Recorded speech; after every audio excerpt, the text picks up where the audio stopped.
You're listening to Skate of Thrones, your go-to podcast for dialed-in LA Kings coverage.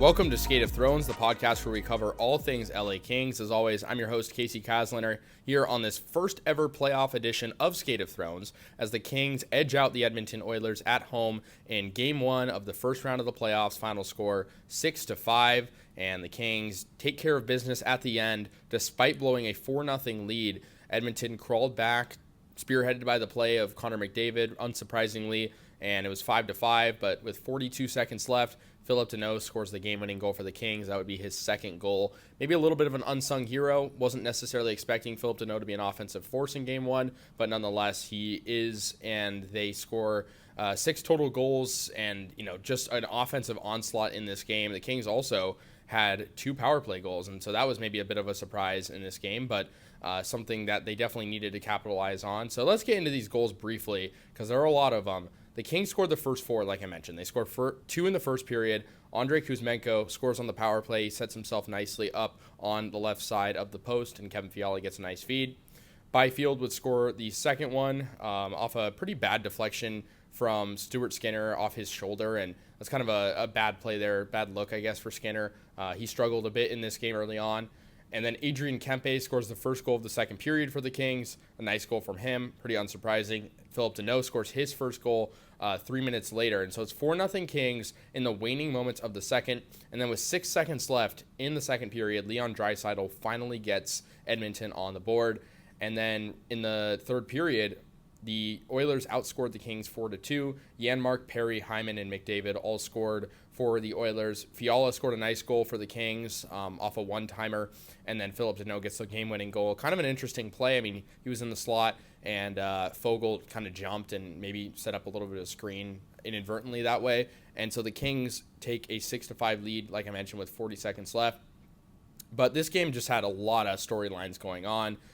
First of all, playoff debut for Andrei Kuzmenko. He was great in this game.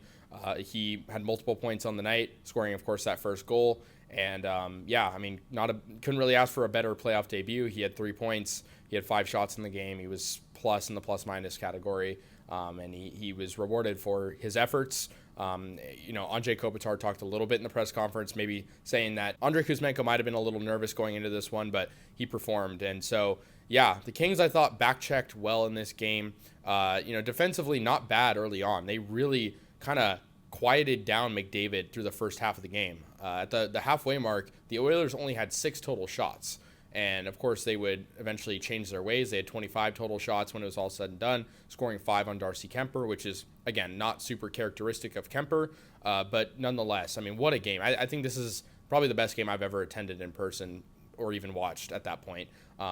Skinner struggled in this game. Kuemper struggled at times, but the Kings just sort of sagged off. And, I mean, you're playing a guy like Connor McDavid who can just create chances. He can take over games on his own. His goal was very filthy to eventually tie up the game for Edmonton.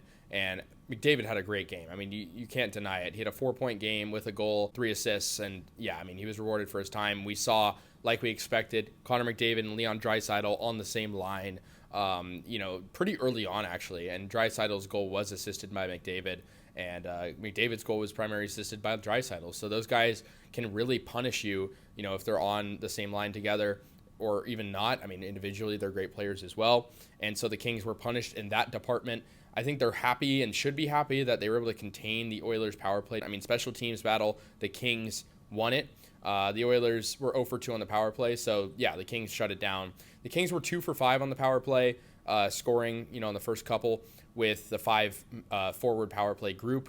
And that seems to be creating chances. The big loss for the Kings is the fact that they had a 5-on-3 that they didn't score on. They had multiple 5-on-3s in this game, but they had one after kind of an interesting situation. The Oilers challenged to delay a game that was called on them, and it was unsuccessful. So they get the penalty, and then they get the bench minor.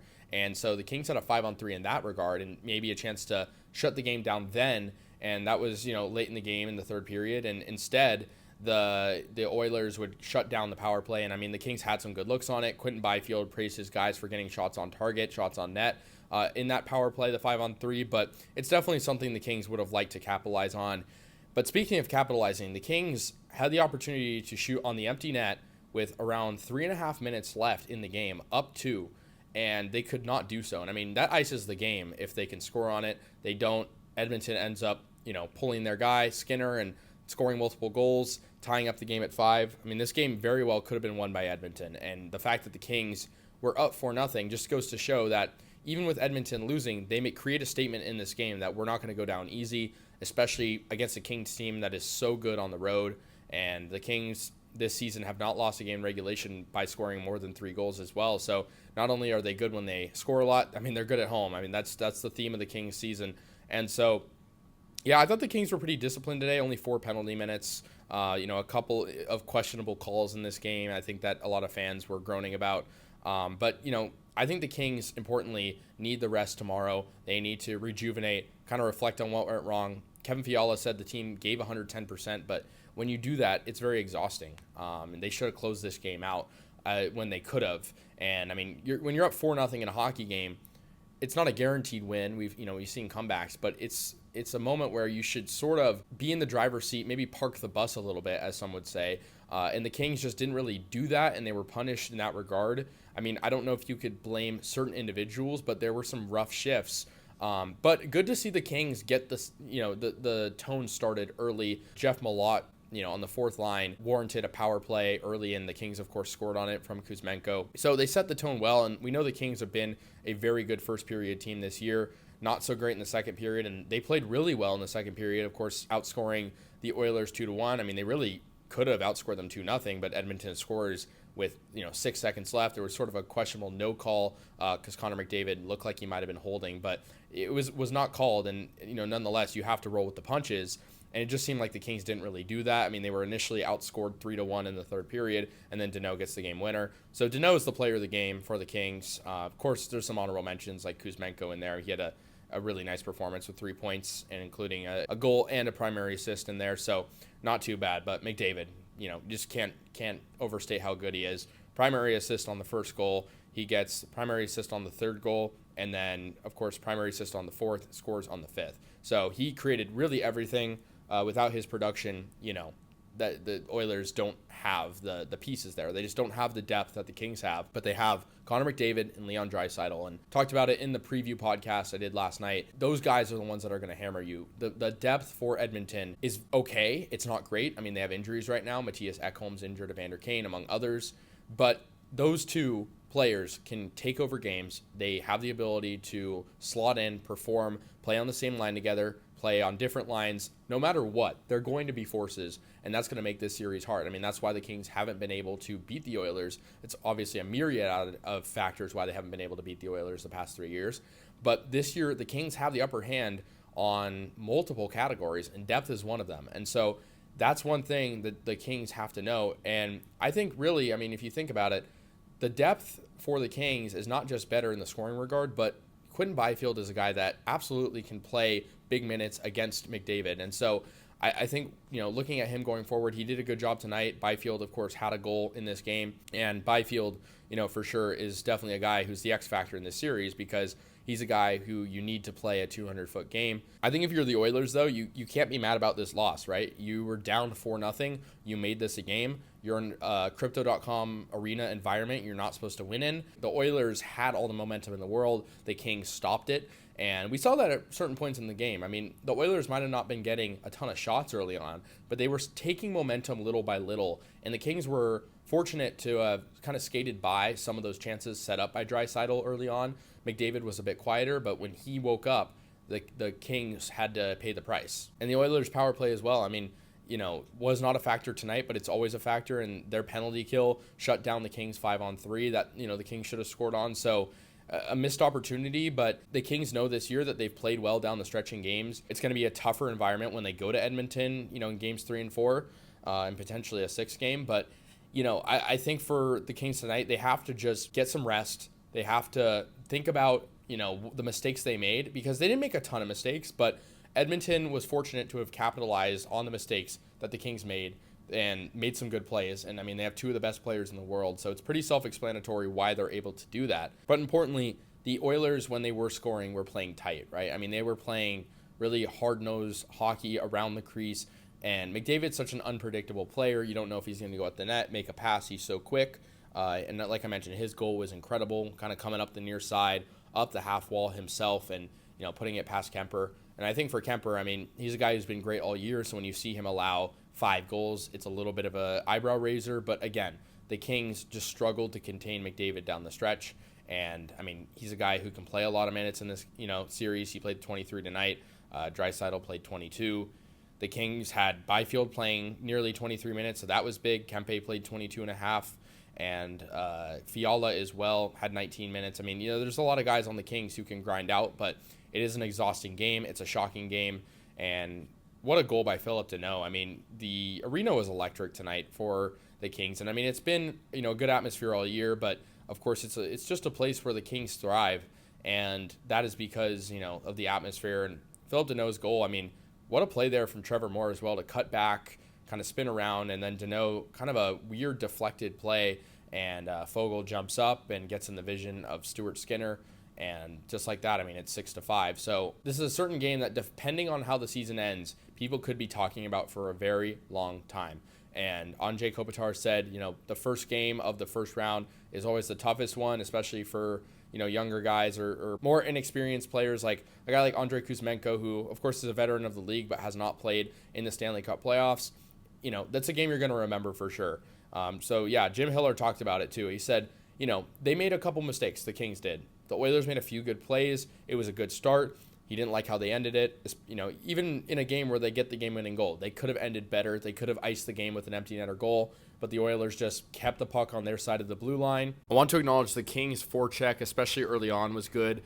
They forced a really bad sequence from Evan Bouchard. That was on the Philip Danault first goal that he scored, and so the Kings' offensive zone pressure allowed for them to capitalize, and I mean, it also left guys open. I mean, Adrian Kempe's goal, he was left pretty much open net front, and that was because of the offensive pressure. And the Oilers' defense did not do Stuart Skinner many favors. You can blame Stuart for some of those goals, but at the end of the day, the Oilers' defense was very shaky in this game. But it's playoff hockey. Anything can happen. I don't think you can blame certain guys on the Kings. I think you more have to look to just certain moments in the game that the team collectively fell apart in, but it is playoff hockey. There weren't any glaring issues for the Kings tonight in terms of style of play. They scored on the power play. They killed penalties. I mean, that's a plus. They had Byfield score a goal. We know that he has struggled in the playoffs before. Of course, you want a better performance from Kemper, but at the same time, he has been great all year. He's going to hiccup sometimes.